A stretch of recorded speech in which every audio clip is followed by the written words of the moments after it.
On this week's show, how to add value to your investment property. In the news, post-election, what's going to happen to property prices? And we're going to be answering all your property-related questions.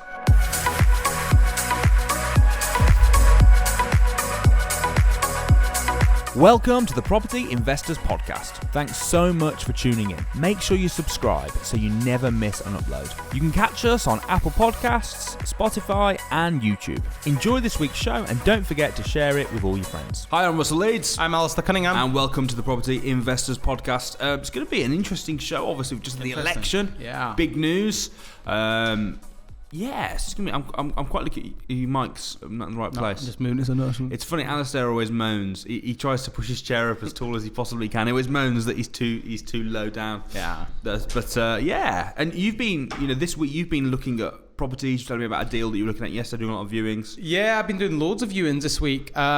Just obviously we're a bit quiet now for Christmas. With no events going on now until first week back in January. When is the next crash course? Is it the 4th and 5th, I believe. Is it the 4th of January or the 3rd and 4th? It's the first weekend back after Christmas. It's the Friday, Saturday, isn't it? Yeah. Yeah. 3rd and 4th. And you're one of the main speakers there, aren't you? So. Yeah, so I believe. Yeah. So you've just told me. So yeah, I didn't know that, but yeah, so you've just told me. So yeah, amazing. It's really good. So if you come in, can't wait to see you guys there. It's always the best start to the new year. Get out of Christmas, get all the food out of the way, all the chill out, because I don't know what you're like, but after Christmas I'm ready to get back to work. It's funny, do you know how I always take the mickey out of you where you say you've lost weight but you always look the same? Yeah. It popped up on my timeline a picture of you in Uganda. Okay. And you're right, you have lost weight. I know I have, yeah. When you compare it to you in Uganda, you were a right little tubby boy, weren't you? Oh, thanks. Thanks. Now you're just a little bit tubby. Yeah. Well, interestingly though, I've just I had a chiropractor's appointment. Oh. He's exposed himself. I've exposed myself. Hold on. I had a chiropractor's appointment yesterday, and I obviously with Ryan at the events, he's a chiropractor, and he said, "Also, just go and see a chiropractor." And I've never been. And have you ever been to chiropractors? It's not normal what they do. What type of I used to go to Timony chiropractor. So what they kind of do, I don't know. They kind of, I don't know whether they just, I don't know, but they kind of put their hand on you, on like this, and then they go. Oh, they tap you back into shape. They tap their hand. Oh, okay. And it feels like hardly anything, but then like afterwards you feel well, to be honest, this chiropractor was a rip your kind of head off chiropractor. Hardcore, right? He put me on this. We done an assessment, fine. I went back for the results, yes, and he goes, he'll do the first adjustment. Now he said in my neck and shoulders I've got so much tension build up, and like I had like problems spinning my neck round and things like that. So I had a lot of problems. And he lay me on this bed. He said, put your head there, and he lay me there. And then he just come along and he pulled my feet and he done that, and then he come up to my head and he had his heads here, and he didn't even say bear with me. He literally just put his hands here and he just went like that, and he spun my neck round. The friggin' noise, mate, honestly, it's like you ripped my head off. The cracking, I've never had anything like it in my life. And it wasn't painful, because the cracking is actually the expulsion of air in between your bones or whatever, I don't know. So you had a lot of trapped air, is what you're trying to say? Yeah, a lot of trapped air, yeah. Okay, yeah. I'm full of hot air anyway, we know that. Yeah, we do, it's true. And he spun my neck round, and as soon as he done it, I was hysterically laughing, because I just couldn't stop laughing. And then he done it the other way, and I'm like, is that even normal? But let me tell you something, my neck feels amazing. And like, look at that. I'm like an owl. I could go all the way around. Go on, you spin your head right round. Yes. Like a record baby. But do you know what? I felt amazing afterwards. I felt truly amazing afterwards. Like I walked out like a new man. And I've got another 25 appointments to go. Wow. But I've got to go 3 times a week for the first month. So I'm there tomorrow. I'm there Friday. You haven't got time for working, have you? All you got time for is... Literally, you're in and out in 10 minutes, but it's 25 minutes from my apartment. So we'll see, but I've got to do it because it's... I had a bad back from holding the kids. Yeah. Hold them with one arm like this, and it put my hips out, put my spine out, which once you do one, it puts everything out to try and evens out. So I had to go about 4 or 5 times. Yeah. Well, you'll find what's happened with me is I'm... You're so bad. I'm 7 kilograms heavier on my right than my left because the way my body's compensated for stuff. Wow. Seriously, I'm like, yeah, it's a big difference. And he said it's a large to do with my pelvis and the spine, the way the spine, so the spine's if going you like just that. flop it the other side, does it even it out? Yeah, normally. 7 kilograms. Wow. I know, 7 kilograms. Anyway, on that note, right. So what we're going to talk about today? So we're going to talk about how to maximise the value of a property. Now I know this is something. It's particularly relevant if you're doing like a buy, refurbish, finance type of strategy, buying, looking to add value. But what would you say if you had to come up with something? I know that you're doing a deal right now, aren't you? I am doing a deal right now. Which we were talking about earlier, and we were like, we should talk about this on the show. Yeah. So tell us a bit about the deal. Basically, it's a buy, refurbish, refinance deal. It's owned by a charity. Yeah. I'm not going to tell people where it is because I don't want everyone jumping on the bandwagon, but it's owned by a charity. And it's on the market for about... But it's not in Leicester. It's not in Leicester, no. So it's on the market for 240. Right. Now, the problem is with this property, it's owned by a charity and it's had tenants in it for the last 12 years, 13 years. Do you think it'll be less to buy if The thing is, it's not actually bad condition, really. No. But what's happened is the tenants have built, genuinely, they have built a 2-story extension on the back of the house. a two-story extension without getting planning permission and without getting any permission whatsoever. Now, you would think that they've just thrown it up, like they've thrown it all together. They've actually not. They've actually done a fairly decent job. All themselves? Yeah, I believe so. Is he a builder, is he? I don't know. They must be in the trade because I was up there yesterday and I was looking at it again, and they're also what they're doing is they've started dividing the whole house up into rooms. So I think they were going to be trying to sublet it. So they've done a reasonably good job of it, and like the door frames and that they've done very well. So the job was done, but the problem they got is the tenants have been evicted because obviously what they were doing was against the contract, and the charity cannot afford to put the property back to fit condition, so they're having to sell it. Now, Can't just get planning? They can, but the planning's got its retrospective planning, so you've got to do quite a bit of work with the property to get it back. The charity haven't got the money. They seriously just haven't got the money, so they're having to sell the property. So I've come along and I'm buying the property off them. Now it's on the market for 240. I'm getting it for about 196, 197 at the minute. That's where we're at roughly.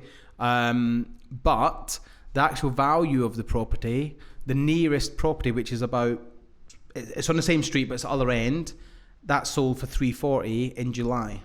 So it is worth. There's a chunk of money there, but they just can't afford to do the work to get all the work done. So I'm in the middle of buying that, and I'm planning to make it into a 6, possibly 7-bedroom HMO, and it's very relevant to what we're going to talk about today. Obviously, maximising floor space, how to go about doing it, how to add value to it. So you get let's really good start off with values. maximising floor space then. So what would be your tips? You're an investor. You're looking to buy a house. You want to do it up. How would you maximise the floor space? It obviously depends on the house. It depends on the house. It depends on where the load-bearing walls are and the load-bearing structures are. Any generic tips? You need things like get rid of airing cupboards. You don't need airing cupboards. Use a boiler where you don't have to have a big storage tank. That's like that. You're going to save room there. If you're putting en suites, you don't need an additional bathroom because every room's going to have an ensuite. It's interesting you say that because my house, which I thought was quite strange, there's 6 bathrooms in my house. We've got, I say bathroom, one of them's a downstairs toilet, 5 bathrooms and a downstairs toilet, but there's no family bathroom. There's no family bathroom. They're all either you got a downstairs toilet and the rest are all en suites. Yeah, but that, you don't need it, especially if you're going to make it into a commercial HMO. You're not going to need it. So we every room will have its bedroom, with a bathroom, a facility. But in a way, does it not save space having like one bathroom rather than like 4? Well, look, we've not finalised the floor plan on this. It's very early days. But what I'm thinking is I can potentially get 6 bedrooms, 4 of which will be en suite, 2 will not. And then, so the 4 en suites will have their own bathrooms, and then the 2 that don't will share the bathroom, and I'll leave the bathroom in place. Okay. So that'll be 2 rooms will share 1 bathroom. But I'm looking at increasing while I've got a bare shell, because this property is a bare shell at the minute. Like downstairs, you go in and there's timbers everywhere. There's bare walls everywhere. So there's no kitchen, for instance. There's no bathroom installed. They've ripped everything out. There's no floors. It's all just bare concrete. So essentially, it's a blank canvas. And I can just start again. So I think house plans have changed a bit, haven't they? Like when, your kitchens used to be quite small. Yeah. Whereas now in modern... This one's huge. This kitchen is probably as long as this room we're in. Yeah. But it's not as wide. It's probably 8 feet, but it's got to be 20 feet long. Everyone wants a massive kitchen now. Yeah. Massive open plan kitchen, dining space. I think that's kind of very much... Obviously, we're doing the apartments at Ribsford. Yeah. And we can choose the outlet. One of the things that we're sort of saying is we want big kitchens. Like our kitchen at home... It's huge.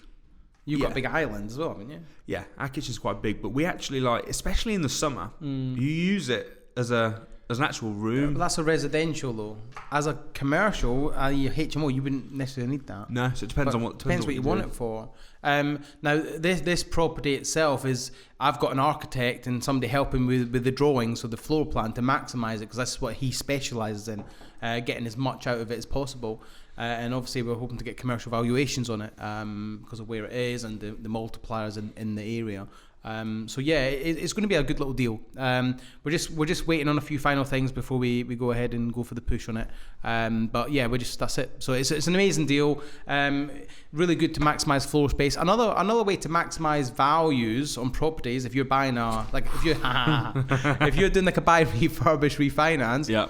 A great way to add value to it is, one, maximise floor space, maximise the amount of bedrooms, maximise floor space. But the another way to add value is add an additional bedroom by maximising floor space. So if you've got to move a couple of walls which aren't load bearing, they're just maybe partitions, move them to give you an extra bedroom. You'll add a little bit of value to the property that way. Loft, go into the loft. For instance, another way is this property has got a downstairs garage. There's a garage attached to the building that's already been insulated. It's already had the eaves of the roof filled in. So you could put the kitchen into the garage. Obviously, you'd have to do a bit of alterations, but you could put the kitchen into the garage and make the kitchen a communal, and then put the communal into a bedroom. Well, so you could achieve a bedroom there easily. A couple of people recently who they haven't got rid of the garage. Yeah. But it's no longer big enough to store a car. Yeah, so they've gone into the garage to make a utility, for example, or a kitchen. Yeah. I know a couple of people that have done that. When we were kids, the house that we lived in that used to have a garage that had been converted into a downstairs room. One thing you've got to be careful about when you go into large HMOs is the kitchens have to be a certain size. You can't go like tiny on the kitchen because, like for instance, I think it's if you go 6 or more, you have to have... There's so much workspace, isn't it? You have to have a minimum 1.5 metres of workspace, but then another half metre per tenant. So if you've got 6 tenants in there... It's quite a lot of work. You're talking 6 times 1.5 is... Hold on, basic maths. 7.5... No. Hold on, isn't it an extra half metre per tenant though? Yeah. So you've got to have 1.5 originally, and then 6 times 1.5. Isn't it just 6 times 0.5? Yes, sorry. So it's 3 metres plus 1.5, 4.5. 4.5 meters. So I was confusing the hell out of myself there. And I'm like, well, that doesn't make sense. Anyway, yeah, you're right. It's 6 times 0.5 metres plus 1.5. So you're talking 3 metres plus 1.5 of clear workspace. That's actually quite a lot. Yeah? It's a lot. And then you've also got to have a big enough fridge freezer to accommodate all 6 people. You've got to have a big enough cooker and big enough rings to accommodate for everyone. So the kitchen has to be quite considerable. So you just have to factor that in. But yeah, a great way to add value, add a room, maximise floor space.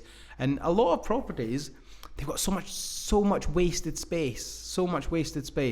Like in this one I looked at yesterday, every bedroom has got a massive airing cupboard, like a massive sort of storage cupboard. Like that's not quite big enough for an ensuite, but do you know what I mean? You can, but knock not that far down. off. But if you knock the cupboard down and then came into the bedroom a little bit, bang, ensuite. I do think ensuites are really, really useful.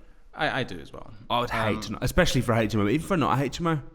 Yeah, I'd hate to not have an ensuite now, having had one. Yeah, I didn't used to. Yeah. Back, first couple of houses that I lived in, I didn't have an ensuite. Yeah, well, I mean, I wouldn't be a HMO tenant without an ensuite. If I had to stay in a HMO, I would always have an ensuite. I would never share a bathroom. Just wouldn't. It's just. It'd just be annoying, wouldn't it? It'd just be really annoying. Not just for the cleanliness side of things, because obviously some people have different cleanliness habits, but for the time aspect. Like I want to be able to, if I've got a meeting at 8 o'clock somewhere, I want to be able to get out of bed at 7, have a shower, and not have to wait for people to finish. Yeah. I want to get into the bathroom, go. I don't want to be messing around waiting for people to hurry up and use all the hot water. Yeah, well, yeah. Especially with you, where you control them and don't let them like a certain amount of heat. Dude, I've never had a complaint from any of my HMO tenants saying that there's no hot water. Never, not once. Not once. Okay, so how else can you add value to the house? So you can extend it, potentially. Obviously, you can extend it. You can play around with the format. Adding extra bedrooms, obviously a good thing. Yeah, adding extra bedrooms. Yep. Extending it up, or if you could, go down. Or into the garage. Yep. The biggest and easiest way to add value to a house is new kitchens, new bathrooms, extra bedrooms, an extension of some description. What about the garden? Does that matter? I think for HMO you want it as easily manageable as possible. We're talking about adding value though. We're talking about adding value to the house. I don't think how can you possibly add value? I mean, if you how would you add value to a house by doing what would you do with the garden? Like, it doesn't add any bricks and mortar value, does it? Like, no, I don't think it does. But if it looks disgusting, do you know something? I was speaking to a surveyor several months ago, and it was about a house I own, and I was saying, look, if I added an extension to it, like a conservatory extension, so it would give me a bigger sort of living room area, how much will it add value to the property? And his answer was, it'll add the same value as what it costs you. Yeah. So if it costs you 20 grand, it will bung 20 grand on the price. So he says you're actually better maximising the floor space, new bathroom, new kitchen, and that will probably add a similar pound sign uplift. Because often the so you'll probably make more profit from that, as opposed to. I had a friend of mine who spent about 60 grand buildings in his back garden, basically. Yeah. And I was like, dude, why? And he said, we'll add value. I was like, it will, but like all the other houses on the street are the same as yours. Yeah. They're all. It's not going to add 60 grand. No, worth it's going to add a little bit, but not much. Not what it's cost him. Yeah. So this is what I mean.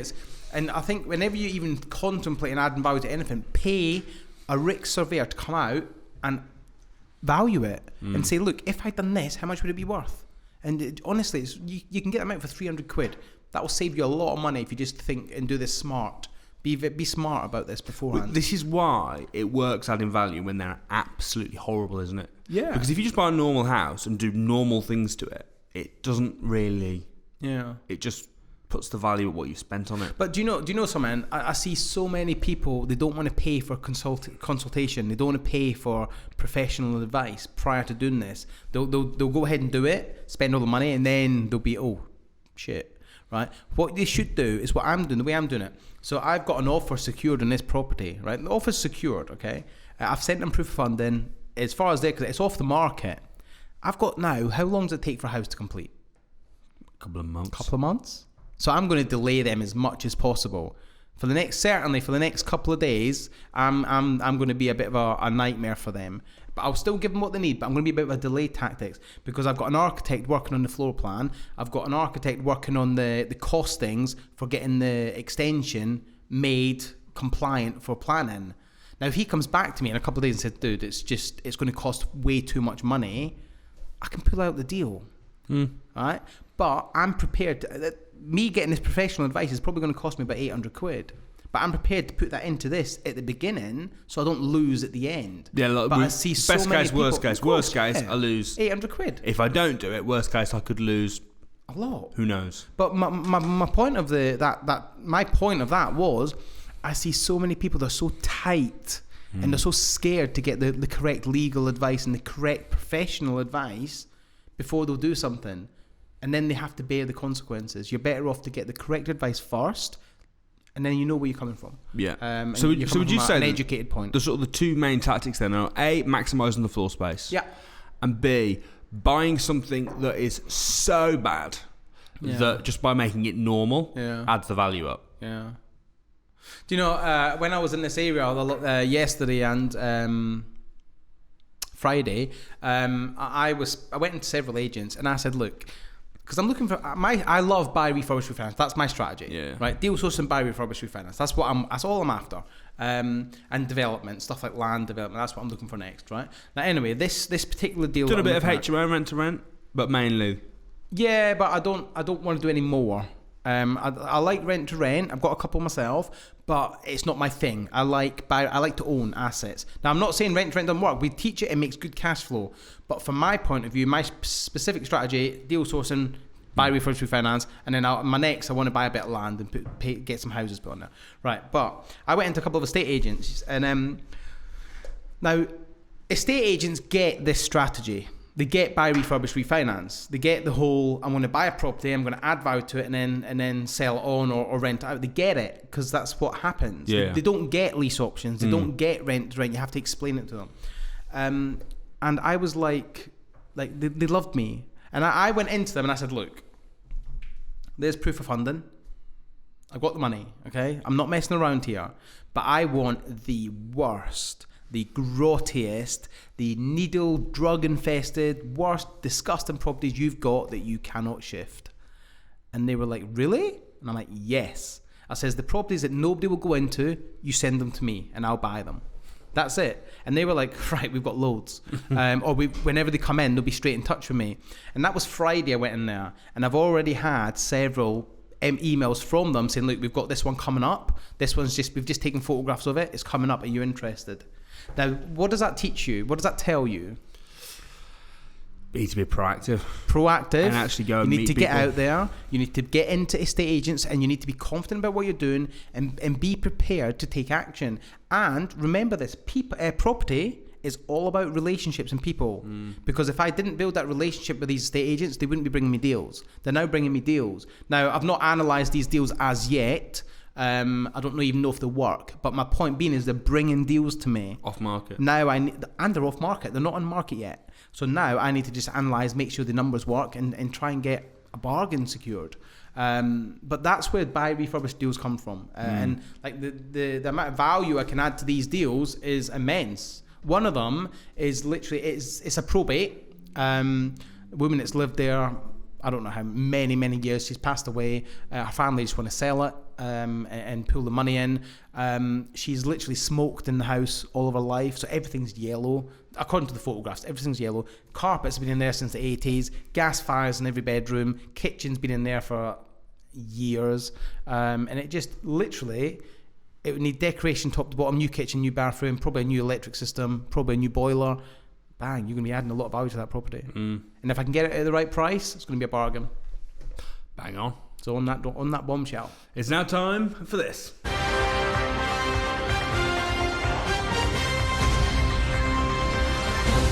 Okay, so in the news, obviously, Tories have been voted in. I know we're a couple of weeks behind the time, but we filmed this straight after that, so you guys are a little bit ahead of us. But basically, just want to talk a bit about how that's going to affect. Do you discuss your political views with people, or do you keep it close to your chest? I'm not interested in arguing with people. I'm not interested in arguing with people. The amount of people that are being negative, and I don't want to use the word haters, but the amount of people that are hating on people because they voted against them, it's so freaking pathetic. I did a show a few weeks ago, the week you were away with Marine. We talked about the different policies. Now, from a property investor's point of view, I'm not getting drawn into the politics of Brexit and all the rest. No. But from purely as a property investor, it was clearly that the Conservatives were the best by a mile. Yeah. Some of the policies from Labour and Lib Dems were just like, oh my goodness, pull your hair out, what the hell? Yeah, but I did see a very interesting post on Facebook. Now, it's just a joke, right? I'm sure we're going to get hate. She'll say it? Should he say it? Yeah, man, absolutely. Right, okay. I was talking to the audience, but obviously they're not there. I'm sure they're all nodding, saying there was a Facebook. Don't give him hate. I don't care if you do. There was a Facebook post that said, it was in red, and it said, Labour will be leading the polls until 5 o'clock when all the Conservative voters finish work. yeah, I did see that. It's like, that's funny. I did see that. So, I think you should hate him for it, actually. Hate me all the way. Listen, what do I think about politics? Politics. I think that this is what. Do you know what I really think? Yeah, I think it doesn't really make much difference. So I think whoever, because the truth is that you think that they're in power, but they're not really in power. Really, they're all just puppets. Yeah, really, and they've only got they can do little things, but the truth is that there's only so much they can do. It's going to all be pretty much the same. Every time there's any big news, it's like you hear all the people, oh my goodness, if Jeremy Corbyn gets in at the end of the world, oh no, Boris gets him in the world. But we heard this with David Cameron, we heard it with Theresa May, and guess what? It's always pretty much the same. It's always pretty much the same. And the truth is, it's all about, not about them, it's about you. It's about how you react to it. And whatever. It does make a bit of a difference. Yeah. A little bit. But in the grand scheme of things, very little. Do you find, we've discussed this before, that certain types of people will be drawn to the bad news? Like negative people are always drawn to the negative side of things. Do you know whereas positive people will always say, do you know what, I don't agree with it, but we need to make it work. What I do find weird, though, is if you look on social media, you would think Labour were going to absolutely storm.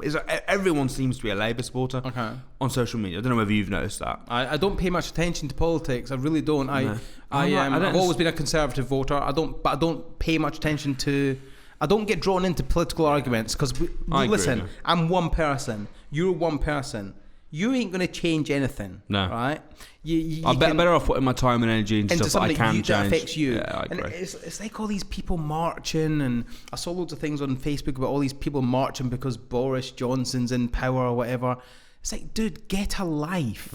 Like, you're standing there with a placard. Why don't you go out and do something more valuable, more... Agree. Totally agree. Having said that, with Tories coming in now, a bit of certainty about Brexit, house prices are predicted to rise. Yeah. So they're going to. So a few news articles, pick one up in The Guardian. House prices predicted to rise by 2%. Cool. North is leading the way. Really? Yeah, which is good for us. We've got properties up north. Up north. So yeah, I mean, so it's good news really. For I think again. All people want is certainty. And once there's some certainty established, the house prices will rise. So overall, with the election, Tories getting in, a bit more certainty about Brexit, a bit more stability, people know where they stand. Overall, for property investors, pretty good news. Good. I think either way, before you finish, either way, it doesn't matter where you voted, doesn't matter how you voted, that's how you want to vote. We're all people, we all love each other. Let's just get along, let's just do business together, and let's just grow everyone as a country. Why not? Yeah. Why do we always have to fight about politics? Well said. It's now time for this.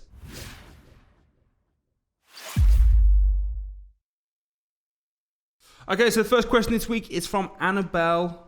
No, Annie Bell. It's from Annabelle. Start again. Okay. So the first question this week is from Annie Bell. Annie Ball? Just show me them.